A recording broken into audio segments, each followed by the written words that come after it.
السلام علیکم ورحمۃ اللہ وبرکاتہ۔ سورہ البقرہ آیت نمبر 146۔ اعوذ باللہ السمیع العلیم من الشیطان الرجیم من ہمزہ ونفخہ ونفثہ۔ بسم اللہ الرحمن الرحیم۔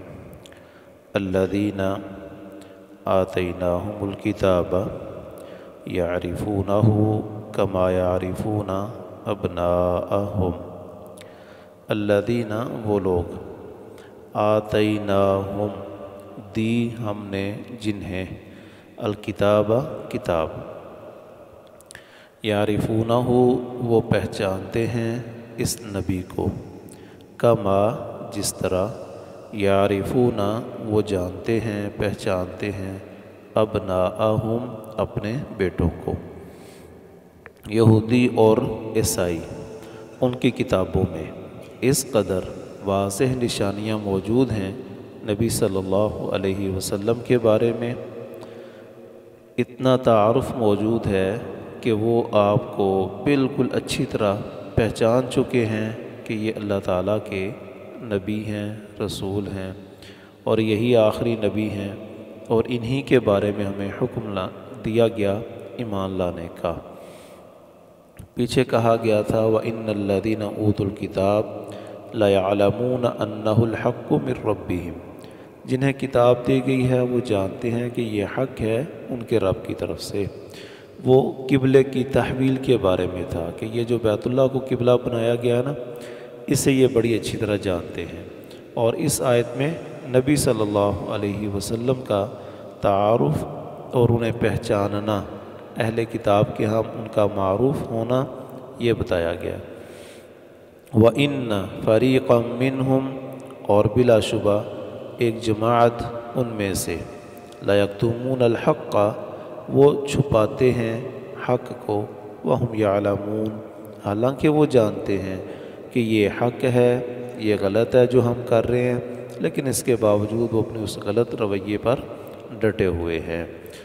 یہاں اللہ تعالیٰ کا انصاف دیکھیں کہ باوجود یہود و نصارہ کی شرارتوں کے، ان کے مکر کے، اور انہوں نے کس حد تک اللہ تعالیٰ کی گستاخی کی، ان ساری باتوں کے باوجود جب مذمت کرنے کی باری آئی تو یہ نہیں کہا یہودی ہیں ہی ایسے، اہل کتاب ایسے ہی ہیں، نہیں، بلکہ یہ کہا ان میں سے ایک گروہ ایسا ہے، کیونکہ ان میں سے کچھ لوگ ایسے بھی تھے جو حق پر قائم تھے، تبدیل ہو گئے تھے، نبی صلی اللہ علیہ وسلم پر ایمان لے آئے تھے۔ تو اس سے ہمیں یہ سبق ملتا ہے کہ کسی کی مذمت بحیثیت قوم اگر کرنی ہو تو اس حد تک ہی کرنی چاہیے جتنی کہ ان کی بنتی ہے۔ ہمارے ہاں رویہ یہ جب ہم کسی کی مذمت پر آتے ہیں تو اس کی اچھائیاں بھی بھول جاتے ہیں، اس کی ساری خوبیاں بھی ختم کر دیتے ہیں، اور بس اس کی ایک ہی بات ہمارے ہاں ہوتی ہے کہ اس نے ایسا کیوں کیا، اس نے ایسا کیوں کہہ دیا، اور فلاں تو ہوتے ہی ایسے ہیں جی، اور فلاں اچھا یہ اس برادری کا، وہ برادری بس ٹھیک ہے رہنے دو، تو یہ انتہائی غلط رویہ ہے۔ الحق من ربک، یہ حق ہے تیرے رب کی طرف سے۔ فلا تکونن من الممترین، پس ہرگز نہ ہو تو شک کرنے والوں میں سے۔ اب یہ جو قبلے کی بات ہے تو یہی حق ہے کہ اسی نے ہی قبلہ بننا تھا، تو اس لیے جس طرح یہود اور نصارہ اور مشرکین یہ مختلف باتیں کر رہے ہیں نا، اس سے آپ کو پریشان ہونے کی، گھبرانے کی کوئی ضرورت نہیں ہے۔ وَلِكُلٍّ وِجْهَةٌ اور ہر ایک کے لیے ایک جانب ہے، ایک سمت ہے۔ وجہتن وہ سمت جس طرف کوئی وجہن کرتا ہے، جس طرف کوئی اپنا چہرہ کر لیتا ہے تو وہ اس کی سمت بن جاتی ہے، تو ہر ایک کی اپنی ایک سمت ہے۔ ہوا مولیہا وہ اسی کی طرف اپنا منہ پھیرنے والا ہے۔ یہودیوں نے اپنا ایک علیحدہ بنایا ہوا ہے، عیسائیوں نے اپنا قبلہ بنایا ہوا ہے، مسلمانوں کا بیت اللہ ہے، کعبۃ الحرام ہے، تو ہر کسی کی اپنی سمت ہے، اس نے اسی طرف ہی منہ کرنا ہے، ماننی کوئی نہیں ان میں سے کسی نے بھی ایک دوسرے کی، وہ دونوں تو باطل پر ہیں، اس کی تو ماننے کا کوئی تک بنتا ہی نہیں، تو ان دونوں نے تمہاری نہیں ماننی، تو اس لیے جس طرف کوئی لگا ہوا ہے ٹھیک ہے، فیصلہ ہو جائے گا پھر۔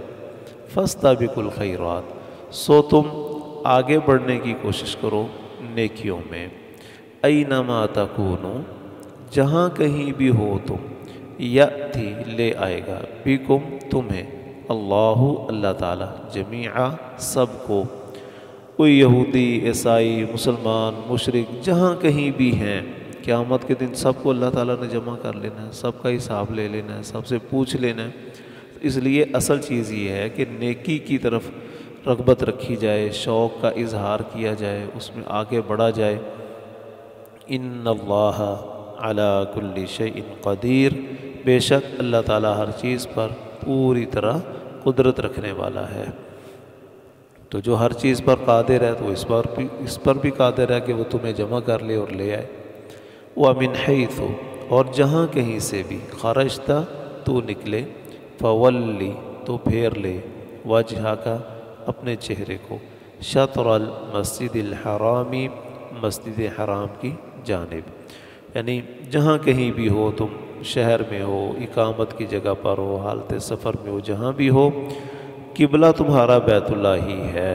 اگر کبھی کوئی نہ ہو سکے تو وہ ایک استثنائی صورت ہے، لیکن ایسا نہیں ہے کہ سفر میں بھی تم فرض نماز کسی اور طرف منہ کر کے پڑھتے رہو، نہیں، سفر ہو، حضر ہو، جہاں بھی ہو، فرض نماز بہرحال قبلے کی طرف منہ کر کے ہی پڑھو گے۔